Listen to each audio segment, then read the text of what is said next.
Hey, it's Clayton Olson, and in this video, we're going to talk about 5 transformational practices to evoke your most confident self. I've got a very special guest and fellow coach and longtime friend named Ben Easter. Ben Easter is the co-owner and head coach of Lucid Shift Coaching. He helps people craft their confident decision-making process so they can get unstuck and live each day deliberately. Ben, thanks for joining all the way from Portland, Oregon. Yeah, thanks for having me. I'd love to hear a little bit about and I'm sure the viewers would like to know a little bit about who you are and like how you got on this path. Every life coach and person that's involved in transformation as a profession that I talk to has a pretty interesting route of how they got to where they are. So is there anything that you want to share with the audience here to give them a little bit more background into how you got in this place? Sure. Yeah. Well, it's actually a really important part of why I became a coach in the first place. So when I was 19, I had a pretty traumatic brain injury. It actually, caused a lot of damage to my left temporal lobe, which amongst other things, I noticed later, it was a pretty powerful experience, but later I noticed that it had damaged my social skills, and I actually lost serious pieces of my personality. And long story short, a very long story short, it kind of dropped me into a pretty deep depression for a long time. And then I ultimately found a path out of that was really, it was bound with other people. It really helped me. I developed a lot of my social skills back. What I had to do was really go through a step-by-step process full of more failure than I'd really like to go into right now. And, a journey toward relearning what I had taken for granted and had been so natural at before. And so it was a many-year, decade-long process, really. And so what excites me about this work is taking everything that I've learned and really helping and applying it to other people's lives so that we can really see a path through, even from rock bottom brain damage, there is a way through life back to where you want to be, or even to at whatever height you want to be, I love that. So there was certain cognitive faculties got turned off, and then you had to go back through and learn a process from the ground back up to become social and to live a normal life. And it's kind of funny because it brings a little bit of, I think, light onto how we're going to be talking about these 5 transformational practices to evoke your most confident self. It sounds like there's a certain level of consciousness and awareness that you've brought to a process that can bring this forth in people, not just yourself, but to the clients that you work with. Absolutely. Yeah. And it's a process that's really rooted in that kind of personal responsibility and your motivation for change. And that's really where it comes from. And so everything kind of proceeds forward from understanding that you are the cause of your life in a very real and concrete physical way, not just kind of a magical thinking, believing what you want about the world, but in a very real way, you're in the situations that you choose for yourself. And so understanding your motivations and then taking action from a place of ownership is a really important part of my process. Beautiful. Beautiful. Yeah. And I just want to remind the audience too, one of the reasons I'm bringing Ben on as well is because, this channel is dedicated to helping people have better relationships. And if you've been watching some of my content, it's centers around learning to have a better relationship with yourself so that you can have better relationships with people outside of you. So as we dive into these principles that Ben is going to expand on, think about how all of these principles can apply to your life, whether you're dating, whether you're single, whether you're in a relationship, whether you're navigating relationships at work, whether you're navigating relationships with family. I think you're going to get something really special from this. So why don't we dive into the first principle? How does somebody begin to evoke their most confident, ideal self? Yeah, that's a great question. So I really think that the first place that anyone who wants to undergo some sort of transformation, whether it be in your relationships, whether it be in your business, your career, your social environment, etc., it's to understand your motivations. So to really get mindful about what it is that you want from a situation and why you want it, or why you think you want it, because it can be a process of exploration for yourself to be, Clayton, we get we're given things that we're supposed to want in our lives, whether it be, you know, the good, reliable job or that relationship and the house with the white picket fence and all that stuff. And we're told what we're supposed to want.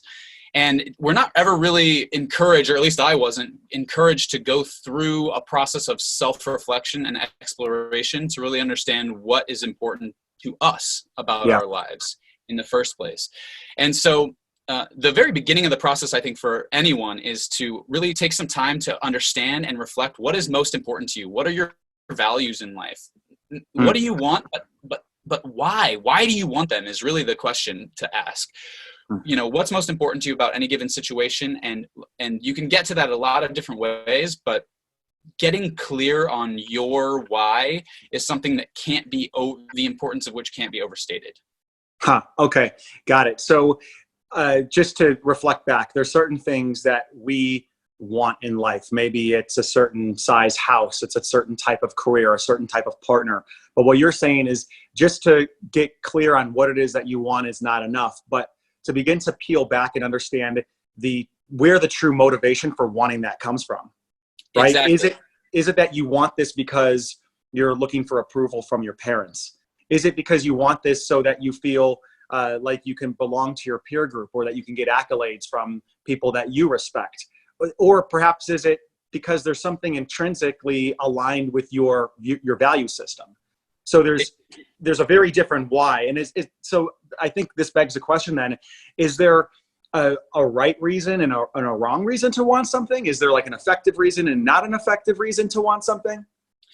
You know, I don't think that there is, because the answer is yes, there is, if you're going for something for not your right reasons. You know what I mean? There's only a right or a wrong reason for you. And I don't even like to use the words right and wrong so much. I think functional and dysfunctional is more useful. And again, it's going to be rooted in your values. You said something really interesting, is that we a lot of times we start with what we want.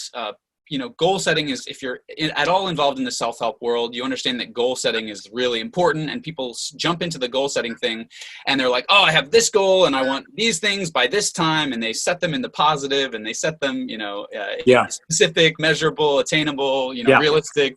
We all smart goals. Yeah, right. Exactly.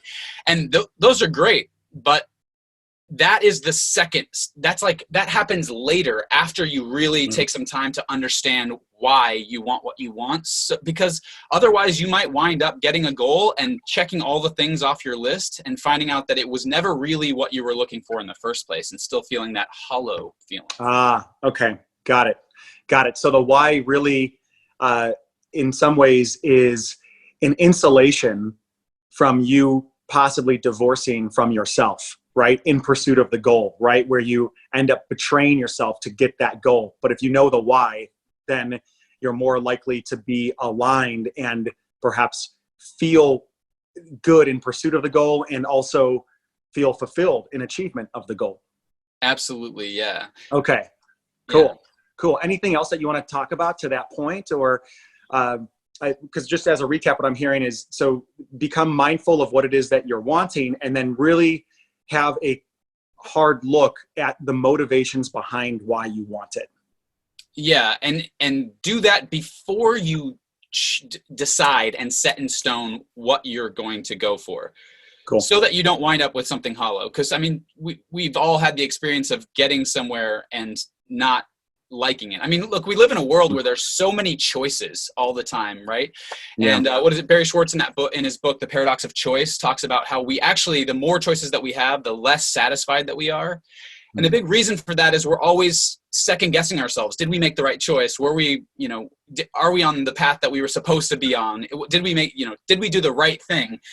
And so what really taking time to explore your why and understand where you want to be, but why you want to be there is the most important thing. Because if you take the time to do that, you won't wind up in a situation where you're regretting the choices that you made. And that's one of the reasons why this is such an important part of becoming a really, truly confident person.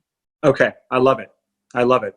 All right. So shall we move on to the next step, or transformational practice to evoke this ideal self? What do you do after that? So you've got the what, you start to examine the why. What happens then? Well, so you start with the why and you understand what you want to get from the experience, and then you get to choose what you want. So now you get to decide. And I actually there's this metaphor that I like. It's in a book series, The Chronicles of Amber. And the idea behind this book is that there's this one true world, Amber, and then Amber casts an infinite number of shadows. Now, just to be clear, we're not talking about like the shadow self or the dark side of things. This is just the author's way of talking about infinite possibilities that exist in the universe, right? And so what the unique thing about this book is that basically anybody that's from the royal city of Amber can walk through shadows, choose something that they want to see, and then add and subtract things from their environment until they wind up finding what they want in shadow. And because anything is possible in an infinite number of shadow realities and possibilities, they can find anything that they want in shadow.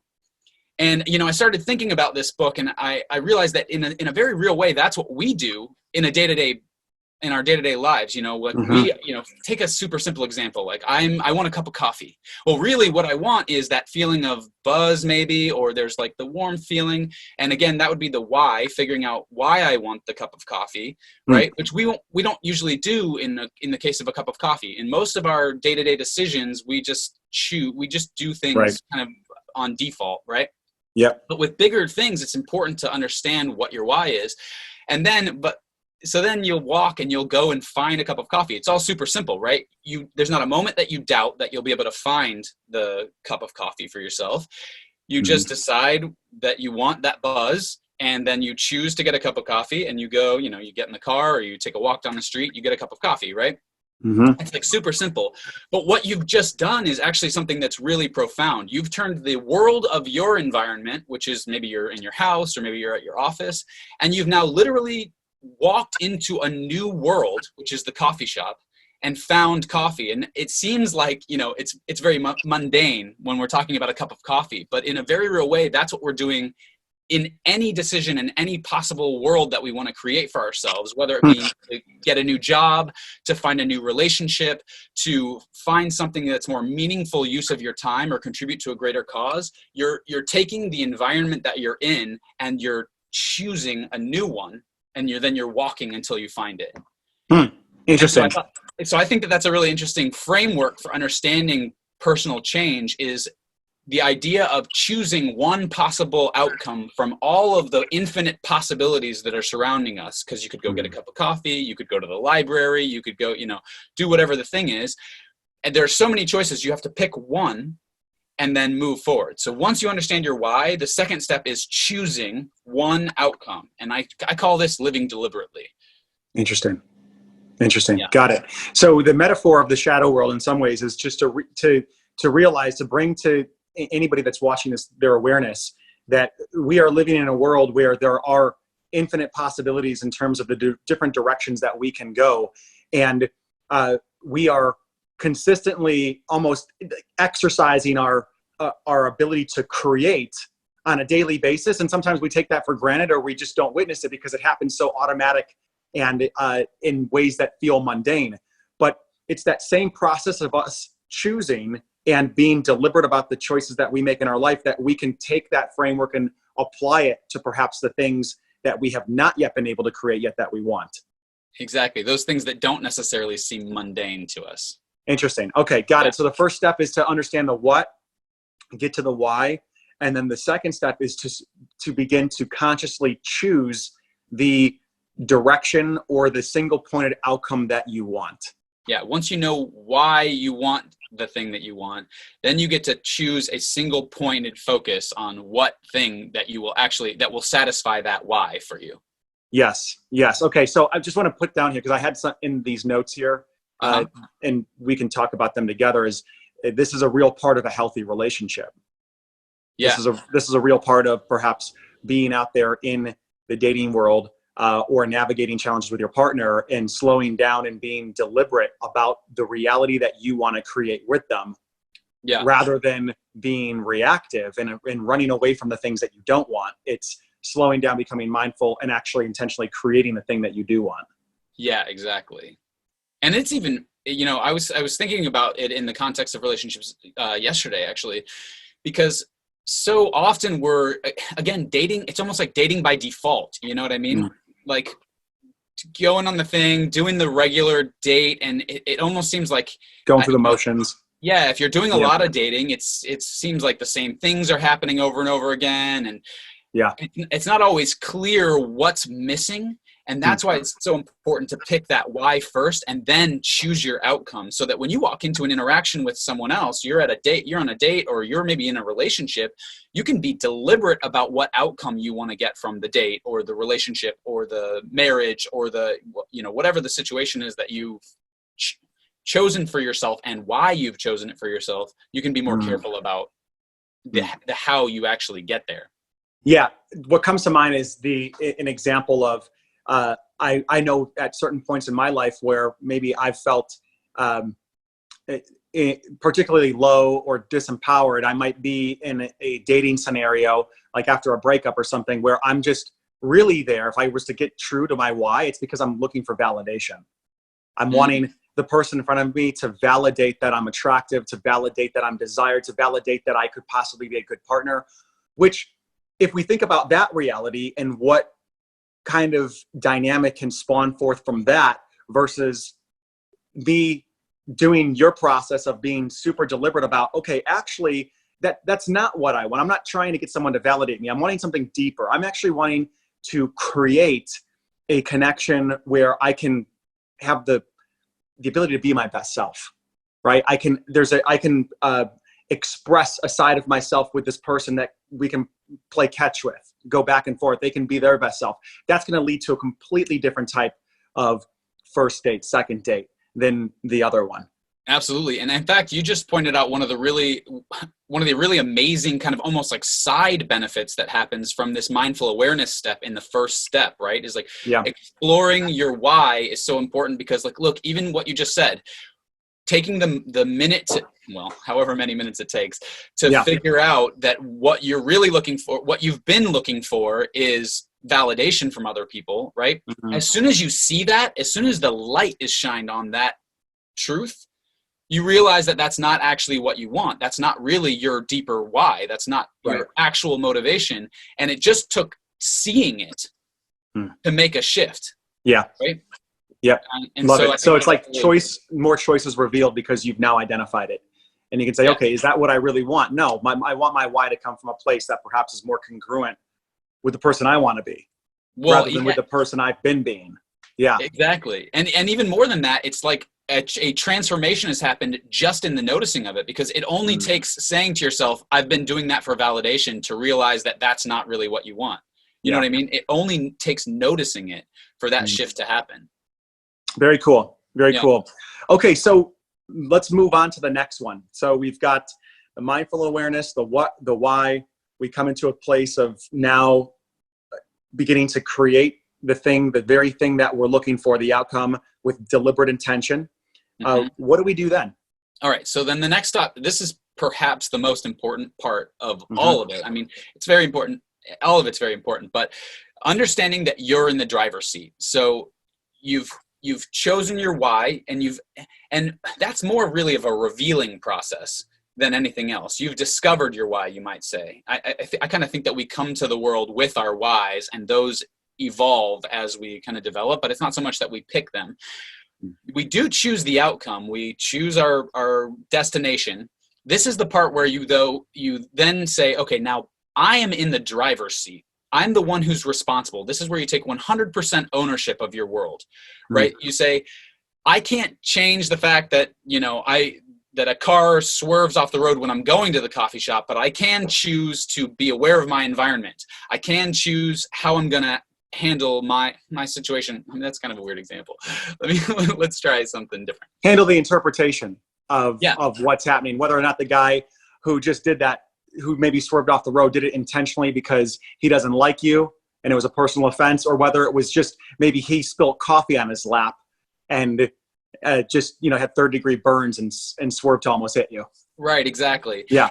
And and I think that this is really an important thing because actually there's this concept that I really like. Failure only happens when you stop trying. Okay? So it's like Thomas Edison said after like 10,000 attempts at creating the light bulb, he's like, I haven't failed. I've just found 10,000 ways that don't work. Right. And I think that's a really important thing. But the reason that's tied up with this concept of ownership is you can continue to go. You can continue to walk. Like, if we take it back to the idea of walking through shadows until you find what you want, it's the idea that the walking process is your process and nobody can take that from you, because you can continue to do, even if you're in prison, you can continue to walk in your mind and find what you're looking for in your own world. Like, you can find the consolation, you can find the interpretation that's resourceful for you. And so after you've discovered your why and you've chosen your what, this is really the process where you decide that you're in the ownership position and that you're the one who's driving the car and nobody can take that from you. So this is where your real power, your personal power comes from. Okay, got it. And I'd like to make a distinction here, and just to bounce this back off of you, so in case it's not clear for anybody listening, like Ben was saying, this is not about us thinking that we can control the car that swerves and almost hits us on the street. This is not thinking that we can control the person who sits across from us at a date, or that we can control our partner. But what we do have 100% ownership of is the story that we are creating about ourselves in that situation, about what's happening, about how we respond to it. And we also are 100% in control of whether or not we get up and stay committed to the thing that we're trying to create, that we're wanting to create. Am I hearing that correctly? And is there anything that you would add or subtract from that? No, absolutely. That is it in a nutshell. You can't control outcomes. Outcomes are controlled by principles, but you can control your inputs, kind of what you do and what you do with what the outcomes are. Got it. Okay, so I hear what this does then. The feeling that I get when I combine the ownership with what has happened before is that it's like there's a saying in Stoicism where the archer's job is not to hit the target. The archer's job is to make sure that the arrow leaves the bow completely straight, right? Because the wind could take the arrow, an obstacle can get in the way, or the target could move. So what you're talking about is taking 100% ownership of the area you have responsibility for and making sure that your intentions, your deliberate choice, your actions you're taking are coming out straight from your being. And literally straight, like aligned yes. with the why and the what that you've decided on, right? Beautiful. Yeah, straight and aligned. That's funny that you use that word, but I love that. Yeah, great. Okay, so that's landing. I hope that anybody that's watching this, it's landing for you guys as well. Shall we move on to the next one? Sure. Yeah. Cool. The next part is actually where I think a lot of people kind of after goals tend to move right into strategy.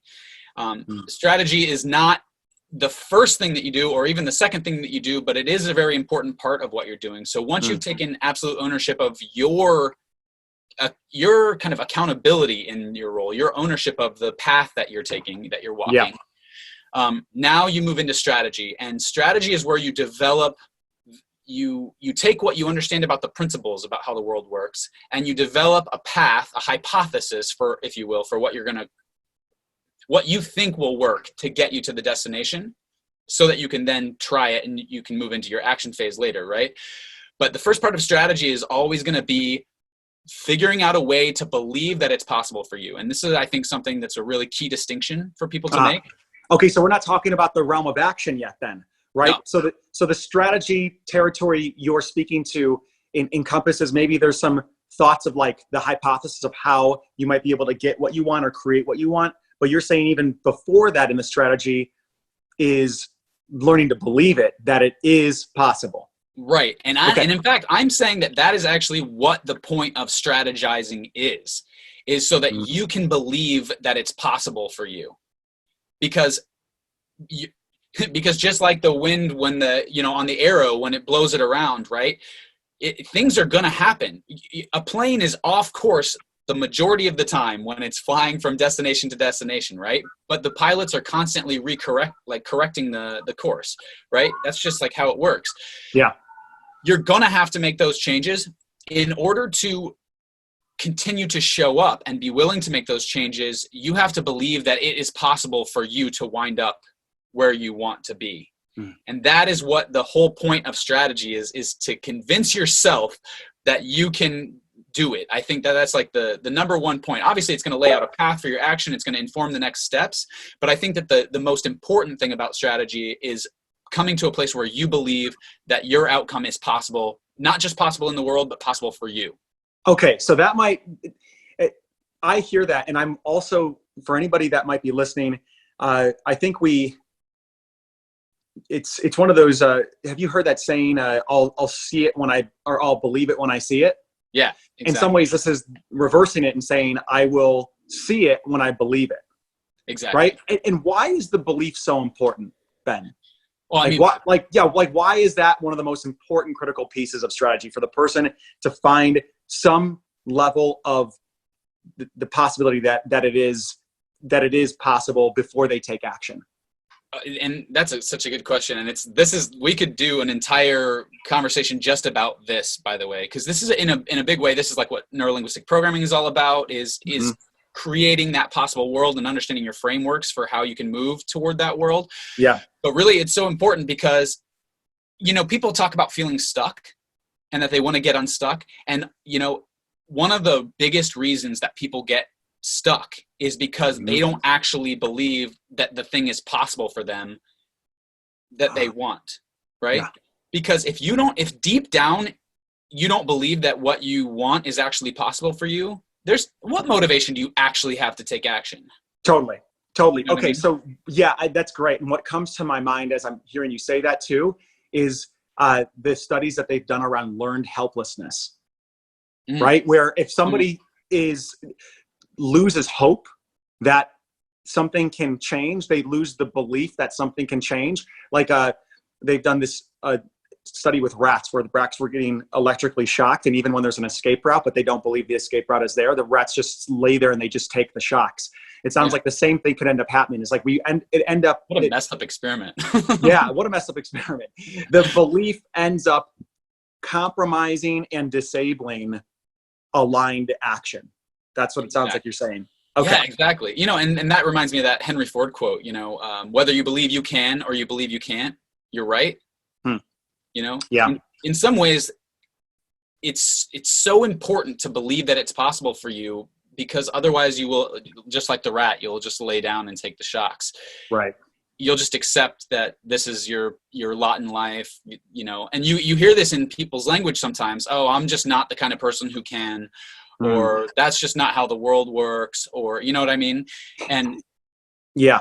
Go ahead. Yeah. Can you give some examples of this? I think there was one that you were talking about off camera. Something around how do you get to that place of like, I believe this is possible? Like, what are some ways that one can orient their perception to begin to find and gather the evidence that it's real? Sure. Well, actually, so I think the story you're talking about was my friend's dad who made Yeah. Okay. So this is actually a pretty cool story, and it encapsulates all of these points really well. But so basically, he went to he hadn't been to the doctor in like 35 years or something like that, and which is crazy. And then he was having some chest tightness, is how he described it. And he went to the doctor, and the doctor was like, "Well, yeah, you're not having a heart event right now, but you're at significant risk of a heart event. You're about 50 pounds overweight, and your heart, you have to lose weight, otherwise you're really facing a really short lifespan, and you're at a high risk of heart attack, right?" And so that was his motivation. His why was he wanted to survive, and he wanted to be able to live an active life, because that's like something that's important for him. And so he discovered that why, and then at the same time he was like, I will lose weight. So he decided on his outcome that he was going to lose weight, but he didn't actually believe, because the doctor said that they wanted him at 175. And he's like, that's not possible. The words that he used was, I would be a skeleton at 175, right? And so that's like his framework. He actually just believed that it wasn't possible for him to be at 175. So then his brother came to visit, and they were talking about this, and he kind of asked his brother, well, how much do you weigh? And his brother said, I weigh 175. and his brother's 2 inches taller than him. And so all of a sudden a shift happened, right? Because he now saw, because his brother didn't look like a skeleton, you know what I mean? And he was 2 inches taller than him. So now all of a sudden there was a possibility in his world that he could actually make it to 175, and that it would be possible for him, and he wouldn't look like a skeleton or like he was emaciated or something like that, right? Got it. And so this illustrates one of the really kind of powerful techniques that we can use for expanding the possibilities in order to find that strategy, and that is role modeling. Yes. Find somebody else that's already done the thing that you want to do, and explore what are they doing. Like, figure out how did they do it. They weren't always, like, really make real to yourself that they were not always in the place where they are right now. They didn't always have that ideal relationship. They didn't always have that highly functional business. They weren't always so liked socially, or, you know, whatever the situation is. And understand that there was some journey that they went through to get there, and that if you do the same thing, or at least tailor it to your process, then you can get there, right? Beautiful. And so that's one of the ways to do it. Another way that I personally love for modifying your beliefs is affirmations. I talk about this, again, this is another one I could talk about for hours, but the idea that you can just implant thoughts, and that it's not magical at all, because who wants magic? Let's make something that's practical. This is actually practicing thoughts in your brain, building neural networks with affirmations, saying something that you want to believe. And if you just repeat it to yourself over and over again, you're actually building neural networks that will help you to recognize that world. And are we moving into number 5 here? Is that the magic? Are we moving into the magic mantra of possibility now with this? Yeah. Actually, so the magic mantra of possibility is the first step of strategy. This is the mantra. I can figure this out. I can figure this out. I might not know how to do this right now, but I can figure it out. So, you know, and there's 2 parts to that. One, this can be figured out. This thing can be figured out. And that's like why modeling is so powerful, right? Somebody's figured this out somewhere. And the second part of it is I can figure it out. So it's not just that the possibility exists in the world, but that the possibility exists in me, that I can figure it out. And so the mantra is, I can figure this out. I can figure this out. No matter what you come up against, no matter what situation you run into, practice saying, I can figure this out, because that will put your brain in a resourceful state of mind so that you can find your ways through. Yeah, I love it. I'm a big fan of affirmations. Affirmations have been an integral piece of my psychology and development over the last 10, 15 years. And it's funny because I came across other self-development where people say, you know, affirmations don't work. You know, like, keep telling yourself that. And it's like, you know, they work for me, right? And it's exactly in the vein that you talk about. I mean, we're building a muscle, right? We're building a muscle. I mean, if we're not conscious, practice saying negative things to ourselves all the time. And that absolutely has an effect on our state of being. So why would the reverse not be true? Exactly. Why, if we're consciously saying good things and speaking from a place of possibility, how would that not have an effect if our negative mental chatter has a negative effect on us? So I'm fully enrolled in affirmations and the power of them. And I like this one, I can figure this out, because what I notice it does is it has one thinking about the solution, and even in a place of perhaps not knowing how you're going to do it, there's at least that foundation of like, I can figure this out. I don't need to figure this out maybe right this moment, or I don't know how it's going to happen quite yet, but I can do it. And I'm open to the how being revealed at some point. Exactly. Yeah. I love that. And to all those naysayers about affirmations, I mean, we have well-documented cognitive biases that we know work, like the attention bias and the confirmation bias, where you find what you're looking for or you find what you're focusing on. So, I mean, you know, if they look a little bit into the neuroscience, they'll find that that affirmations have a real strong scientific basis. Yeah. And it's, by the way, it's not like you say it one time. Yeah. Right. That'd be the equivalent of me going to the gym and doing a bunch of push-ups and then coming back and complaining that I'm not in shape. It doesn't work. The gym doesn't work. Right. Yeah. Okay. So where are we at on this? I know that we've got a couple more things to cover here. And so we went from ownership to talking about the belief that this is possible, right? We moved into the strategy of beginning to look for evidence in your world and from the people around you that whatever it is that you're wanting is in fact possible, which then informs your actions. Right. To then, one, you're on this path uh, coming back to the mantra of I can figure this out. Yeah. I can figure this out. I can figure this out. Where does one go from here? Yeah. So because just to recap, the entire, like the number one, I should say, not the entire, but the number one function of the strategy step is so that you can believe that it's possible, so that when you get blown off course, you can continue to come back and refine and keep trying, basically. Yes. Got it. So then after you've got your strategy, now strategy should inform an action plan, right? And so in the action step, it's really easy for people to be just like, oh, you got to, grit and just white knuckle it and willpower and do the actions every day. And that doesn't always work for people. So when I talk about the action steps and when I build action plans with my clients, one of the things that I like to focus on is really setting up structures and environments that can help to support the action steps so that it's not just about willpower and raw determination. And so that people have the tools that that work for them really to continue to take action. Because you do need, no matter what you're trying to do, the gym example is a great example. You're going to have to keep doing it over and over again. Yeah. So what are some examples? So how would one begin to arrange or engage their environment in a way that allows them to not have to deplete themselves of their willpower over and over again? Yeah, absolutely. So there are lots of ways, and just to be clear, there are internal and external environments, and both of them can be, and also tangible and intangible environments. So when we talk about environments, think about all the different resources that you have at your disposal, or that you might have at your disposal that can help you to kind of stay on path. So, simple ones are like simple physical ones are like maybe sticky notes. Like people post sticky notes on places, like on their door or somewhere where they'll see it regularly to remind them to do some sort of practice. Maybe say your mantra, or maybe take a deep breath, or maybe drink some water. People do this all the time. Or maybe even remember the kind of relationship that you want, because again, we're trying to practice those neural networks.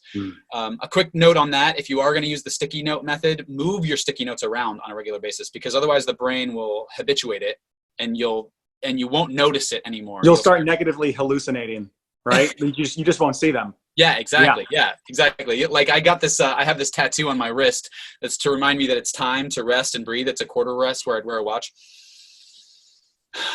Right. And I was like, man, this is so brilliant. I got the tattoo. And then, the thing you don't notice is that when you get a tattoo on your wrist, you just like stop paying attention to it because it's there all the time. So it would only come up when people would mention it for me. So it's the kind of thing where you want to move your sticky notes around or change the kind of environment that you're creating to remind you. So that's like one physical one. Another one is a time environment. So calendars are really a great way. Setting reminders to do things, or blocks of time where you just practice something, if that works for you, if calendars are your kind of thing. Social pressure is another kind of environment that people talk about. Sharing your goals with other people, or even engaging with goals, like a gym buddy is a really good example of a social kind of pressure that you can put on and can kind of help alleviate some willpower. Rewards or fines. This is a really interesting one that I don't remember where I learned about it, but you write checks out. This is an example of it. You write checks out to like maybe, say you don't want a certain political candidate in office, right? So like you write checks out to their political campaign for not insignificant amounts of money, and then you give those checks to someone else, maybe and someone who will hold you accountable, and then have them check in with you. Did you do the thing that you said you were going to do? Right. And if not, then they mail the check to the to the political. Woo! Yeah, it's a high pressure one. It's high stake. Or like joining a class is another kind of maybe social environment, or a structured environment where you pay money to be a part of something so that you can regularly show up. And that's also, hiring a coach is a really great way to set up an environment, because you have a structure where someone else is showing up. And people get so much done when they're working with coaches in my clients, and in other coaches that I've seen and talked to, like, and I'm sure you've seen it as well. Just when people are showing up to that thing on a regular basis, it really is an intense kind of motivation that people have when they're bought in like that. Yeah. There's something around our need and desire to be congruent in our lives. And if we're sharing our hopes and our dreams and our mission with somebody who is listening deeply and intently and looking for those inconsistencies, and then reflecting back where we're inconsistent, that is an intense and a beautiful way to continue to come back in alignment, which naturally is going to start bringing you closer and closer to what it is that you want. we talked about alignment being such a key piece here earlier in the steps. Yeah. And yeah, I can't agree more that hiring a coach. I mean, I've got a coach. I'm sure you've had coaches in the past, and it's like, this is what it does. Yeah. It brings us into alignment so that we can keep moving towards the things that we want. Yeah, absolutely. Cool. Well, this has been amazing. Can you go back and just kind of reiterate from the top down, just as a quick summary, so that we can kind of end on a note that maybe allows it to be digested? What are just the steps again? Sure. Yeah. So the steps are from the beginning. First, find your motivation. Understand your why. What is important to you about this change? You have some shift that you want to make. So find your motivation. Really become mindful and understand who you are and why you want what you want. Then from that place, now then decide on your outcome. Choose. Be deliberate with what you want and the possible world that you want to create. And this is in relationships, this is in business, this is in career, this is in any area you want. Decide on your outcome.